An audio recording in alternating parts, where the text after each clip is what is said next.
కొడుకులు ఉన్నారంట. ఎంతమంది ఉన్నారు? వినాలండి. 2 కొడుకులు ఉన్నారంట. ఒక ఆడి పేరు విజయ్, ఒక ఆడి పేరు వినయ్. వినండి ఏంటన్నా, విజయ్ వినయ్. వినయ్ ఏమో చిన్నోడు, విజయ్ ఏమో పెద్దోడు. చెప్పండి, వినయ్ చిన్నోడు, విజయ్ పెద్దోడు. అర్థమవుతుందా? వినయ్ ఎలా ఉన్నాడంటే బుద్ధుగా, లావుగా, ఎర్రగా, బొగ్గలు వేసుకుని చూడటానికి అందంగా ఉన్నాడు.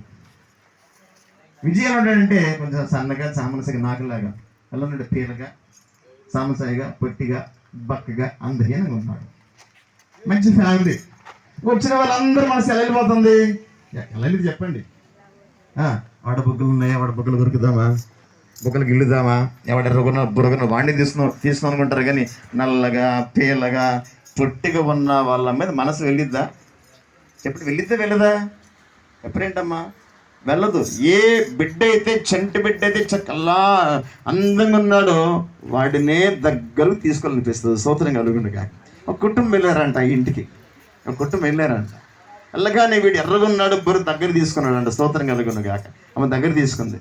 కొంచెం బాగున్నాడు. తర్వాత స్టార్ట్ అయినాయి. ఏం స్టార్ట్ అయినాయి? వాడి మాటలు, వాడి చేష్టలు, వాడి అల్లర్లు, వాడి యొక్క పనులు చూస్తుంటే అసహ్యం వేసేసిందంట. ఎవరికి?